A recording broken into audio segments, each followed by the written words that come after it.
Hello friends, I am Asit Kumar Tirki. I welcome you all in this Asan English channel. So friends, I hope all of you are keeping fine at home, and I am also keeping fine. Friends, some of us may be cursing the day. Some of us may be criticizing this lockdown. Friends, let us not criticize. Everything is good.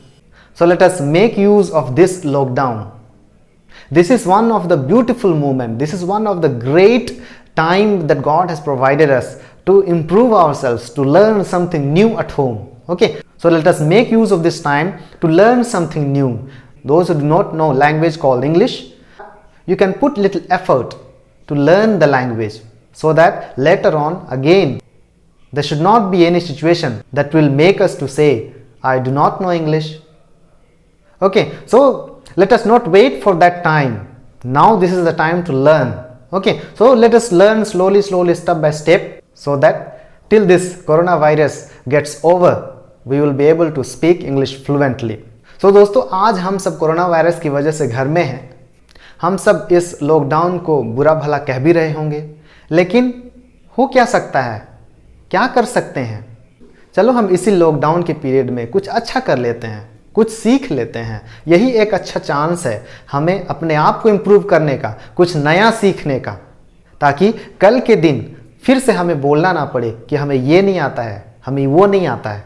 ठीक है, जिसे भाषा नहीं आता है, English भाषा नहीं आता है, जिसे कुछ और नहीं आता है, जिसे म्यूजिकल इंस्ट्रूमेंट सीखना है, जिसे गाने के लिए सीखना है, या फिर जिसे जो भी इंटरेस्ट है आपको करने के लिए, वो आप घर में बैठे नेट के माध्यम से या फिर धीरे से आप किसी की हेल्प लेकर के आप सीखना शुरू कर सकते हैं, ताकि हम ये बोल सके कि हमने इस लॉकडाउन के बीच में ये सीखा, वो सीखा. तो अभी मैं आप सभी को इंग्लिश में बात करने के लिए सिखाने की कोशिश कर रहा हूँ. तो बात करने के लिए हमें ये टेंस को जानना बहुत ज़रूरी होता है. ठीक है, तो इसीलिए मैं वन बाय वन एक एक करके ये टेंस को क्लियर करने की कोशिश कर रहा हूँ. कैसे सेंटेंस बनाया जाता है, कैसे नेगेटिव सेंटेंस बनाते हैं, कैसे इंट्रोगेटिव सेंटेंस बनाते हैं, कैसे क्वेश्चन बनाते हैं.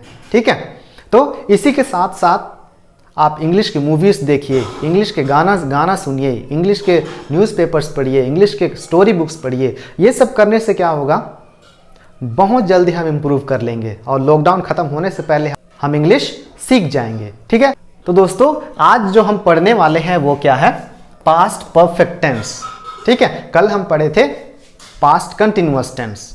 तो इसको शुरू करने से पहले दोस्तों मैं आप सभी से अनुरोध कर देता हूं कि जो भी इस चैनल को नए देख रहे हैं दोस्तों, आप सब्सक्राइब कर लीजिए, लाइक कर लीजिए और नोटिफिकेशन बेल को जरूर ऑन रखिएगा. ठीक है, बेल बटन को दबा लीजिए और ऑल बटन पर दबाइए, नहीं तो फिर नोटिफिकेशन नहीं आएगा. ठीक है, तो ये कर लीजिए. ये सब करने से मुझे खुशी होती है और मुझे और अच्छा करने का मन होता है. तो चलो मैं आप सभी को सिखाता हूं कि ये पास्ट परफेक्ट टेंस होता क्या है. ठीक है, इसका उपयोग कब करते हैं, इसमें हेल्पिंग वर्ब्स क्या क्या आते हैं, इसमें सेंटेंसेस कैसे बनाया जाता है. तो ये पास्ट परफेक्ट टेंस, जिसको हम हिंदी में पूर्ण भूतकाल कहते हैं, इसकी सबसे पहले मैं पहचान बता दूंगा, हेल्पिंग वर्ब बताऊंगा. उसके बाद में मैं ये बताऊंगा कि इस टेंस का उपयोग हम किस समय को व्यक्त करने के लिए या फिर किस समय को दर्शाने के लिए करते हैं. तो पहचान क्या है इसका, जब भी हिंदी में वाक्य या था, ये थी, ये थे, या फिर छा था, ये थे, ठीक है, ऐसे अंत होता है. जैसे छा था लिखा हूं तो क्या होगा, पूछा था, ये थे, आए थे, या फिर ऐसे भी अंत होता है, चुका था, चुकी थी, चुके थे, ये सब में भी अंत होता है. तो जब भी आपको हिंदी वाक्य के साथ में, हिंदी वाक्य के अंत में ये सब देखने को मिले तो आपको तुरंत पता हो जाना चाहिए कि ये कौन सा टेंस में है वो वाक्य, वो है पास्ट परफेक्ट टेंस में. उसमें हेल्पिंग वर्ब्स कौन कौन होते हैं, सहायक क्रिया, केवल एक ही हेल्पिंग वर्ब होता है, वो है हैड. ठीक है, यही हेल्पिंग वर्ब सभी सब्जेक्ट के साथ में, I, we, you, they, he, she, it, सभी सब्जेक्ट के साथ में एक ही सहायक क्रिया का उपयोग किया जाता है. ठीक है, आई होप इतना समझ में आ गया होगा. अब मैं ये बताऊंगा आपको कि ये पास्ट परफेक्ट टेंस जो है उसका उपयोग किस समय को दर्शाने के लिए किया जाता है, किस वक्त को बताने के लिए किया जाता है. ठीक है, मैं यहां हिंदी में लिखा हूं, कोई क्रिया भूतकाल के किसी निश्चित समय से पहले अथवा उस समय तक पूरी हो गई थी. ठीक है, तो आपको समझ में आ गया होगा कि कोई भी काम भूतकाल में या फिर पास्ट में शुरू हुआ था और खत्म हो गया था. ठीक है, उसको दर्शाने के लिए हम इस टेंस का उपयोग करते हैं। कोई भी इंसिडेंट, कोई भी काम भूतकाल में शुरू हुआ था और खत्म हो गया था, ठीक है, तो इसको बताने के लिए हम क्या का उपयोग करते हैं, इस टेंस का उपयोग करते हैं पूर्ण भूतकाल। पूर्ण मतलब पूरा, पूरा हो चुका था, ठीक है, कब, भूतकाल में, भूत में, पास्ट में, कुछ भी काम पूरा हो चुका था पास्ट में, ठीक है, उसको बताने के लिए हम क्या का उपयोग करते हैं, पास्ट परफेक्ट टेंस का उपयोग करते हैं। अभी मैं बताऊंगा फॉर्मूला के अनुसार अफर्मेटिव सेंटेंस कैसे बनाया जाता है, ठीक है, तो चलो हम उसको जल्दी से सीख लेते हैं। तो मैं यहाँ फॉर्मूला लिखा हूं अफर्मेटिव सेंटेंस बनाने के लिए पास्ट परफेक्ट टेंस में, ठीक है, तो फॉर्मूला को देख लेते हैं। सबसे पहले क्या आता है, सब्जेक्ट आता है, उसके बाद में हेल्पिंग वर्ब आता है, वो केवल एक है, ठीक है, उसके बाद वर्ब का थर्ड फॉर्म, फिर ऑब्जेक्ट आता है। इतना इसमें ध्यान रखना है कि वर्ब का कौन सा फॉर्म आता है, इसमें थर्ड फॉर्म आता है, ठीक है, और हेल्पिंग वर्ब हैड आता है। तो चलो मैं आपके लिए कुछ सेंटेंसेस बनाया हूं यहाँ पर, उसी के आधार पर मैं आपको समझाता हूं कि मैं इन सेंटेंसेस को इस फॉर्मूला के अनुसार कैसे जमाया हूं, ठीक है। तो आप भी इसी प्रकार से बहुत सारे सेंटेंस इस फॉर्मूला के अनुसार बनाइएगा और सीखिएगा, ताकि जितना ज़्यादा प्रैक्टिस करोगे आप उतना ज़्यादा आप सीखोगे, ठीक है। तो यहाँ पर सबसे पहले मैं क्या लिखा हूँ, सब्जेक्ट लिखा हूँ, ये वी क्या हो गया, सब्जेक्ट हो गया, और हैड क्या हो गया, ये हेल्पिंग वर्ब हो गया, और गॉन क्या हो गया, ये वर्ब का थर्ड फॉर्म है, और वो वर्ब कौन सा है, गो है।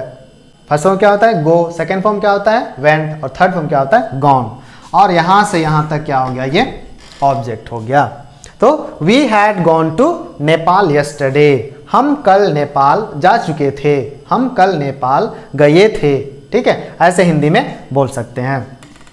चलो हम देखते हैं नेक्स्ट वाले को। यहाँ पर दे क्या है, ये सब्जेक्ट है, और हेल्पिंग वर्ब क्या है, हेल्पिंग वर्ब हैड है। उसके बाद में सीन, सीन ये वर्ब का कौन सा फॉर्म है, थर्ड फॉर्म है, वो कौन सा वर्ब है, सी, सेकेंड फॉर्म क्या होता है, सो, और थर्ड फॉर्म में क्या है, सीन है, और यहाँ से इधर रेस्ट क्या हो गया, ऑब्जेक्ट हो गया। They had seen me in the market, वे मुझे बाजार में देख चुके थे, वे मुझे बाजार में देखे थे, ऐसे हिंदी में बोल सकते हैं। चलो नेक्स्ट वाला देखते हैं, ठीक है। यहां पर द स्टूडेंट्स, ये क्या है, सब्जेक्ट है, हेल्पिंग वर्ब हैड है,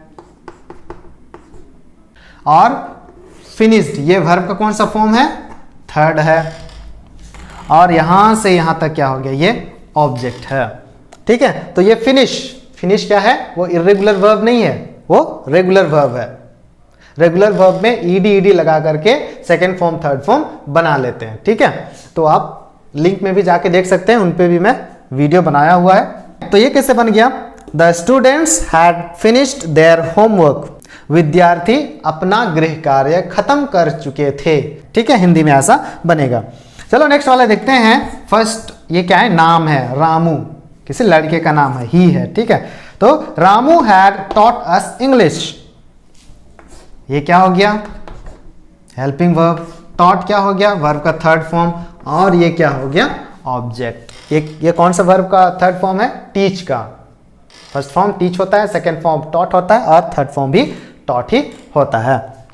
तो Ramu had taught us English, Ramu हमें इंग्लिश पढ़ा चुके थे, रामू हमें इंग्लिश पढ़ा लिए थे, ठीक है। तो हिंदी में ऐसा बना सकते हैं। तो दोस्तों मैं आप सभी को आग्रह करता हूं कि जो भी मैं यहां सिखा रहा हूं आप अपने से बनाने के लिए सीखिएगा, सेंटेंस बनाने के लिए सीखिएगा, बार बार प्रैक्टिस कीजिएगा, तभी हम जल्दी से सीख पाएंगे, ठीक है। ये नहीं कि एक बार वीडियो देख ली उसके बाद में सीख गए तो फिर भूल जाएंगे, फिर कंफ्यूजन बना रहेगा, ठीक है। तो ये बनने के बाद में चलो मैं आपको सिखाता हूं कि नेगेटिव सेंटेंस कैसे बनाते हैं। बहुत ईजी है, अभी तक तो आपको क्लियर हो गया होगा कि नेगेटिव सेंटेंस कैसे बनाया जाता है, ठीक है। फिर भी से चलो इस टेंस को सीखते सीखते फिर एक बार मैं उसको सिखा देता हूं, बता देता हूं, ताकि आपका या फिर किसी और का डाउट्स होगा वो क्या हो जाएगा, क्लियर हो जाएगा। तो चलो हम सीखते हैं उसको। तो यहां पर मैं नेगेटिव सेंटेंस बनाने के लिए फॉर्मूला लिखा हूं, अफर्मेटिव सेंटेंस से नेगेटिव में कैसे चेंज करना है। तो सबसे पहले उसमें क्या करना है, सब्जेक्ट लिखना है, सब्जेक्ट के बाद में हेल्पिंग वर्ब है, तो हेल्पिंग वर्ब के बाद में हमें नॉट ऐड करना है, फिर वर्ब का थर्ड फॉर्म, फिर आईएनजी, ठीक है। तो मैं पहले से बताते आ रहा हूं कि नेगेटिव सेंटेंस बनाने के लिए हेल्पिंग वर्ब को ढूंढ करके नॉट ऐड कर देना है, वो कोई सा भी टेंस हो, ठीक है। तो यहां भी वैसे ही हम करेंगे। तो अफर्मेटिव सेंटेंस मैं एक बनाया हूं, Ramesh had caught a ball, Ramesh एक बॉल पकड़ा हुआ था। रमेश एक बॉल पकड़ चुका था। रमेश एक बॉल पकड़ा था। ठीक है, तो ऐसे हिंदी में बनेगा।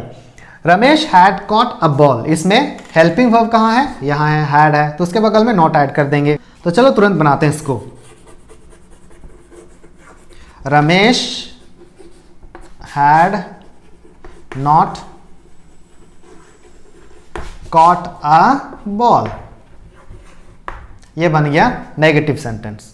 ठीक है, तो उसी प्रकार चलो हम सेकेंड वाला को भी बनाते हैं। The dog had fallen into the well, कुत्ता कुएं में गिर चुका था। कुत्ता कुएं में गिर गया था। ठीक है, तो ऐसे हिंदी में बनेगा। तो उसको हम नेगेटिव में चेंज करते हैं। इस वाक्य में हेल्पिंग वर्ब कहाँ है, यहाँ है, हैड है, तो उसके बगल में नॉट लगाना है। तो चलो हम इसको भी बनाते हैं। द डॉग हैड नॉट, यहां क्या लगाना है, नॉट लगाना है, had fallen into the well. ठीक है, the dog had not fallen into the well. ठीक है, अभी आपको समझ में आ गया होगा। Ramesh had not caught a ball, Ramesh एक बॉल नहीं पकड़ा था। ठीक है, the dog had not fallen into the well, कुत्ता कुएं में नहीं गिरा था। ठीक है, तो इस प्रकार से हम क्या बनाएंगे, नेगेटिव सेंटेंस बनाएंगे अफर्मेटिव सेंटेंस को पास्ट टेंस में। ठीक है, तो आई होप आपको समझ में आ गया होगा। तो चलो हम अब जल्दी जल्दी समझते हैं। अभी आप सबको इजी लग रहा होगा क्योंकि आप समझ चुके हैं कि ये सब सेंटेंस को चेंज कैसा किया जाता है। तो चलो हम अगला सीखते हैं जो कि इंट्रोगेटिव सेंटेंस बनाना है। ठीक है, वो भी हम अभी तुरंत सीखेंगे, आपको पता होगा कि कैसे बनाया जाता है। चलो हम इस टेंस में इंट्रोगेटिव सेंटेंस बनाना सीखते हैं। तो यहाँ मैं फॉर्मूला लिख दिया हूँ इंट्रोगेटिव सेंटेंस बनाने का पास्ट परफेक्ट टेंस में, जिसका आंसर यस या नो में आया। तो चलो हम पहले फॉर्मूला देख लेते हैं, उसके बाद में हम अफर्मेटिव को क्वेश्चन में बदलेंगे। साथ में हम ये भी सीखेंगे कि इंट्रोगेटिव और नेगेटिव साथ में कैसे बनाया जाता है। ये चीज़ मैं बार बार उसी चीज़ को बता रहा हूँ। ठीक है, केवल हमें ध्यान ये रखना है कि वर्ब का कौन सा फॉर्म यूज होता है, ठीक है, और कौन सा हेल्पिंग वर्ब यूज होता है, बाकी फॉर्मूला सेम है। ठीक है, तो चलो हम सीखते हैं वो इंट्रोगेटिव सेंटेंस जिसका आंसर क्या में आए, यस या फिर नो में आए। कहने का अर्थ यह है कि अफर्मेटिव सेंटेंस में जो हेल्पिंग वर्ब होता है उसको उठा करके वाक्य के शुरू में लिख देना है, तो क्या बन जाएगा, इंट्रोगेटिव सेंटेंस बन जाएगा जिसका आंसर यस या नो में आएगा। तो सबसे पहले हैड आता है, फिर सब्जेक्ट आता है, फिर वर्ब का थर्ड फॉर्म, फिर ऑब्जेक्ट आता है। तो उसी प्रकार जब हम इंट्रोगेटिव नेगेटिव बनाएंगे तो पहले इंट्रोगेटिव बन चुका है, ठीक है, तो हमें नेगेटिव भी ऐड करना है, तो सब्जेक्ट के बाद नॉट ऐड कर देना है। तो मैं सेम वैसे यहाँ ऐड किया हूँ। सब हेल्पिंग वर्ब है, सब्जेक्ट है, नॉट है, वर्ब का थर्ड फॉर्म और ऑब्जेक्ट है। तो चलो मैं आप लोगों के लिए एक वाक्य बनाया हूँ अफर्मेटिव या फिर साधारण वाक्य जिसको बोलते हैं, उसी को हम इंट्रोगेटिव सेंटेंस में चेंज करते हैं। We had killed a snake yesterday, हम कल एक सांप मारे थे, या फिर हम कल एक सांप मार चुके थे। ठीक है, तो उसको हमें बोलना है क्या हम कल एक सांप मारे थे या फिर क्या हम कल एक सांप मार चुके थे, ऐसे बनाना है। तो उसके लिए हमें क्या करना है, हेल्पिंग वर्ब जो है उसको उठा के सामने लिखना है। तो इस वाक्य में हेल्पिंग वर्ब क्या है, हैड है, तो उसको उठा करके हमें वाक्य के शुरू में लिख देना है। तो चलो हम करते हैं इसको। हैड आ गया हेल्पिंग वर्ब, फिर सब्जेक्ट आ गया, हैड सब्जेक्ट, फिर वर्ब का थर्ड फॉर्म यहाँ है, killed a snake yesterday question mark, same object इधर ऐड कर दिए। तो had we killed a snake yesterday, क्या हम कल एक सांप मार चुके थे, क्या हम कल एक सांप मारे थे, ये बन गया। तो अभी हम ये बनाएंगे कि क्या हम कल एक सांप नहीं मारे थे या फिर क्या हम कल एक सांप नहीं मार चुके थे, ये हमें बोलना है। तो उसके लिए हमें क्या करना पड़ेगा कि सब्जेक्ट के बाद में हमें क्या लगाना है, नॉट जोड़ देना है। चलो हम उसको भी बना लेते हैं। क्या बनेगा, had we not killed a snake yesterday। ठीक है, ये बन गया हमारा इंट्रोगेटिव नेगेटिव सेंटेंस, जिसका हिंदी में क्या होगा, क्या हम कल एक सांप नहीं मारे थे, या फिर क्या हम कल एक सांप नहीं मार चुके थे, ये बन गया। तो आई होप आपको अच्छे से समझ में आ गया होगा। तो चलो हम नेक्स्ट सीखते हैं, जिसका आंसर हमें देना होता है। इंट्रोगेटिव सेंटेंस जिसका आंसर हमें देना होता है, उसको हम सीखते हैं तुरंत फटाफट जल्दी से। तो यहां मैं फॉर्मूला लिख दिया हूं, है ना, इंट्रोगेटिव सेंटेंस बनाने का, जिसका आंसर हमें देना होता है, रिप्लाई करना होता है, यस या नो वाला नहीं, है ना, जिसका उत्तर देना होता है उसका। तो उसमें सबसे पहले हमें क्या लिखना पड़ता है, क्वेश्चन वर्ड लिखना पड़ता है, उसके बाद में हेल्पिंग वर्ब आता है, फिर सब्जेक्ट, फिर वर्ब का थर्ड फॉर्म, फिर ऑब्जेक्ट आता है। ठीक है, तो यहां पर मैं आप लोगों के लिए एक सेंटेंस बनाया हूं। ठीक है, मैं एक एक सेंटेंस बना करके आपको समझा रहा हूं ताकि आपको बोर ना लगे। ठीक है, क्योंकि सेम चीज हम सीख रहे हैं, केवल हमें हेल्पिंग वर्ब को चेंज करना है, और कहां पर वर्ब का थर्ड फॉर्म आता है, कहां सेकंड फॉर्म आता है, कौन सा टेंस में, बस इतना हमें ध्यान में रखना है। ठीक है, तो मैं यहाँ एक सेंटेंस बनाया हूं आप लोगों के लिए, अफर्मेटिव सेंटेंस, उसको हम चेंज करते हैं इंट्रोगेटिव सेंटेंस, जिसका हमें रिप्लाई देना हो। ठीक है, तो वो कैसे करेंगे देखते हैं। Harsh had given me a gift. Harsh मुझे एक उपहार दिए थे, या फिर हर्ष मुझे एक उपहार दिया था। ठीक है, तो हमें पूछना है कि कौन मुझे एक उपहार दिया था। ठीक है, तो आंसर में क्या आएगा, हर्ष आएगा।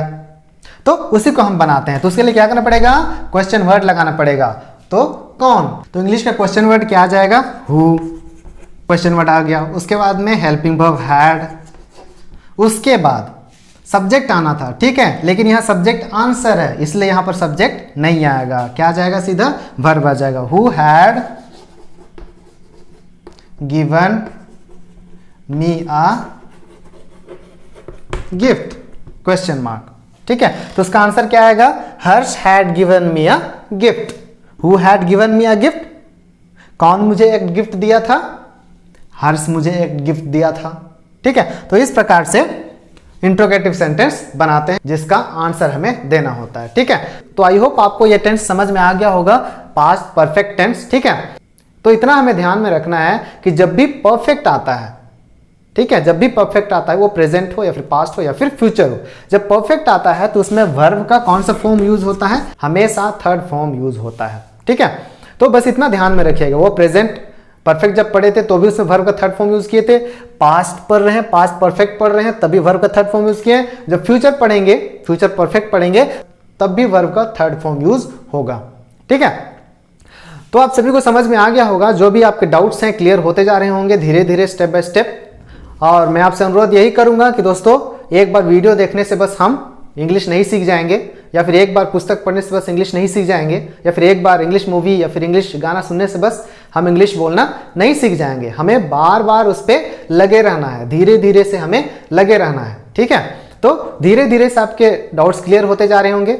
इस लॉकडाउन का अच्छे से फायदा उठाइए, घर में बैठ करके कम से कम इंग्लिश बोलना लिखना आप अच्छे से सीख सकते हैं, अच्छे से इस टाइम का यूटिलाइज कर सकते हैं। ठीक है, क्योंकि आज जो है टेक्नोलॉजिकल वर्ल्ड में है, हम हर जगह इंग्लिश लिखा हुआ दिखता है, इंग्लिश बोलना पड़ता है, ऑफिस जाएंगे या फिर इंटरव्यू के लिए जाते हैं तो इंग्लिश में इंटरव्यू देना पड़ता है ना। तो इसलिए परिस्थिति के अनुसार हमें अपने आप को ढालने के लिए सीखना है। ठीक है, हम इस परिस्थिति में हैं आज कि हमें इंग्लिश जानना आज बहुत जरूरी हो गया है। ठीक है, हम आज एंड्रॉयड मोबाइल पकड़ते हैं, हर चीज उसमें इंग्लिश में रहता है ना, तो कभी कभी समझ नहीं आता है, तो इंग्लिश सीखना हमें आज बहुत जरूरी है। इसीलिए मैं आप सभी से रिक्वेस्ट करता हूं, इस टाइम का आप फुल यूटिलाइज कीजिए, अलग अलग इंग्लिश के वीडियोस देखिए, न्यूज़पेपर्स पढ़िए इंग्लिश में, या फिर स्टोरीज पढ़िए। इससे क्या होगा, वोकैबुलरी बिल्डअप होगा, और बहुत सारे वोकैबुलरीज भी हमें सीखना बहुत जरूरी है। केवल ये टेंस सीख जाने से कुछ होने वाला नहीं है, हम इंग्लिश नहीं सीख जाएंगे। ठीक है, तो मैं वोकैबुलरीज भी फेसबुक के पेज में शेयर करता हूँ, आप सब मेरे फेसबुक पेज को भी फॉलो कर सकते हैं। Learn spoken English and grammar with fun, वो मेरा पेज का नाम है, आप उस पर भी फॉलो कर सकते हैं। मैं उस पर भी वोकैबुलरीज डालते रहता हूँ, कुछ वीडियोस डालते रहता हूँ। ठीक है, तो आप उस पर भी जा करके फॉलो कर सकते हैं, आप उसमें भी सीख सकते हैं। तो दोस्तों, मैं आप सभी से फिर से एक बार रिक्वेस्ट कर देता हूँ कि जो भी इस चैनल में नए हैं प्लीज़ सब्सक्राइब कर लीजिए, और उसके बाद में आप वीडियो देखते रहिए, नोटिफिकेशन को भी ऑन रखिए, ताकि अपकमिंग वीडियोस आपके मोबाइल में नोटिफिकेशन आता रहेगा। ठीक है, और वीडियो से आप कुछ नया सीख जाओ, या फिर इस वीडियो से आप टेंस ही सीख जाओ। ठीक है, तो तब तक के लिए गुड बाय, टेक केयर, सुरक्षित रहो, घर में रहो, ठीक है। तब तक के लिए गुड बाय।